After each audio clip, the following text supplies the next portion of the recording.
జగన్ అధికారం శాశ్వతం అన్నట్లు ఆయన ప్రభుత్వంలో నాయకులు అధికారులు విచ్చలవిడిగా వ్యవహరించారు. తమకు ఎదురే లేదన్నట్లు స్వామి భక్తి ప్రదర్శించారు. గత సర్కార్లో అలా కాని చేసిన ఐఏఎస్ ఐపీఎస్లకు ఇప్పుడు ఏం చేయాలో పాలుపోవడం లేదు. సీనియర్ ఐఏఎస్లు జవహర్ రెడ్డి, శ్రీలక్ష్మి వంటి వారు పోస్టింగ్లు లేకుండా దిక్కులు చూడాల్సి వస్తోంది. వారి రూట్లోనే వివాదాస్పద సీనియర్ ఐఏఎస్ అధికారి ప్రవీణ్ ప్రకాష్ భవితవ్యం కూడా గందరగోళంలో పడింది. దాంతో ఇంకా 7 ఏళ్లు సర్వీస్ ఉండగానే ఆయన వీఆర్ఎస్ కు అప్లై చేయడం, అది ఆమోదం పొందడం చర్చనీయాంశంగా మారింది.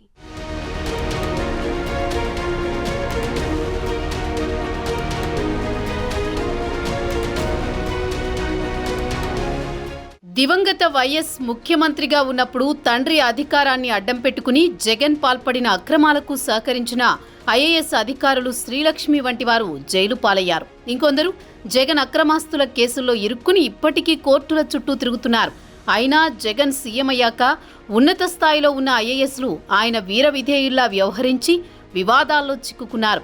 జగన్ అధికారం శాశ్వతమన్న ధీమాతో ఆయనకు వీర విధేయత ప్రదర్శించి తమ కెరీర్లో బ్లాక్ మార్కులు వేయించుకున్నారు.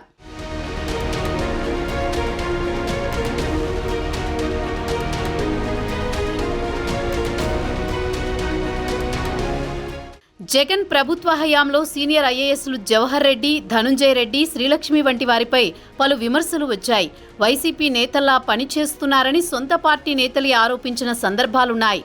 ఆ క్రమంలో ఇప్పుడు స్వచ్ఛంద పదవీ విరమణకు అప్లై చేసుకున్న వివాదాస్పద ఐఏఎస్ అధికారి ప్రవీణ్ ప్రకాష్ అభ్యర్థనకు ఆంధ్రప్రదేశ్ ప్రభుత్వం ఆమోదం తెలిపింది.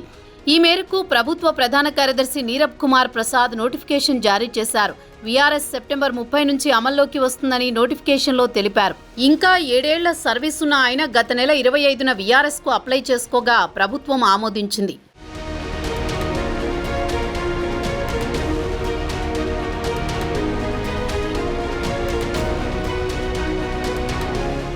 వైసీపీతో అంటకాగిన ప్రవీణ్ ప్రకాష్ను ఇటీవల ఏపీ సర్కార్ జీఏడీలో రిపోర్ట్ చేయాలని సూచించింది. వైసీపీ ప్రభుత్వ హయాంలో ఆయన వైఖరి చాలాసార్లు వివాదాస్పదంగా మారింది.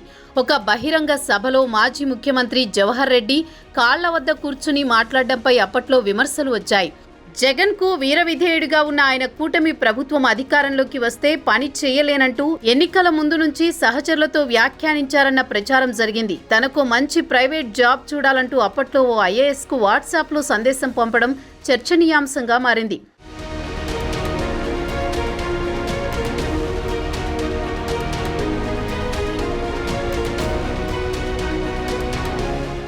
ప్రవీణ్ ప్రకాష్ ఉత్తరప్రదేశ్ నుంచి ఎంపీగా పోటీకి ప్రయత్నాలు చేస్తున్నారని, ఉద్యోగానికి రాజీనామా చేస్తారని ఎన్నికల ముందు ప్రచారం సాగింది.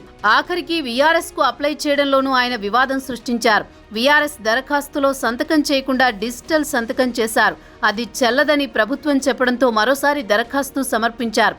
మొత్తానికి వైసీపీతో అంటకాగిన ప్రవీణ్ ప్రకాష్ ఐఏఎస్ హోదా చివరికి వీఆర్ఎస్తో ముగిసింది.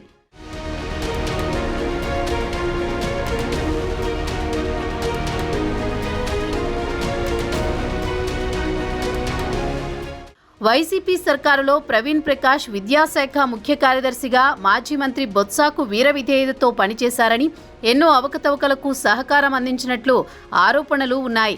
ఉపాధ్యాయుల అక్రమ బదిలీలు, కోడిగుడ్లు, చిక్కీలు సరఫరా టెండర్ల పొడిగింపులో మాజీ మంత్రి చెప్పినట్లే ఆయన చేశారు. నిబంధనలకు విరుద్ధంగా 3 సంవత్సరాల పాటు 150 కోట్లు విలువ చేసే చిక్కీల టెండర్లను పొడిగించారు. 2024-25 విద్యా కానుక సామాగ్రి కొనుగోళ్లలోనూ అవకతవకలకు పాల్పడ్డారు. ఆర్థిక శాఖ అనుమతి లేకపోయినా, అప్పటి సీఎంఓ ఆమోదం తెలపకపోయినా 772 కోట్లతో కొనుగోలు చేసేందుకు పాత గుత్తేదారులకే ఆర్డర్ ఇచ్చేయడంపైన అనేక ఆరోపణలున్నాయి.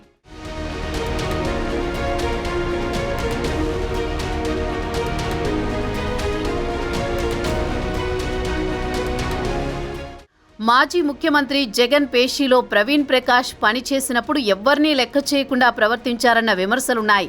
కొంతమంది అధికారులపై టీడీపీ ముద్రవేసి ఇబ్బంది పెట్టారు. విశాఖపట్నం కలెక్టర్గా పనిచేసిన సమయంలో ఎన్నికల సంఘం ఆదేశాలను పట్టించుకోకుండా ఈసీ ఆగ్రహానికి గురయ్యారు. పాఠశాల విద్యలో తనిఖీలతో హడావుడి చేశారు. ఉపాధ్యాయులను బెదిరించారు. ఇలా ఎన్నో వివాదాలకు కేంద్ర బిందువుగా మారారు. అయితే జగన్ గద్దె దిగిన వెంటనే విద్యాశాఖ సిబ్బందికి క్షమాపణ చెప్తూ ఓ వీడియో రిలీజ్ చేసి తన తప్పిదాలను పరోక్షంగా అంగీకరించి మరోసారి చర్చల్లో నిలిచారు.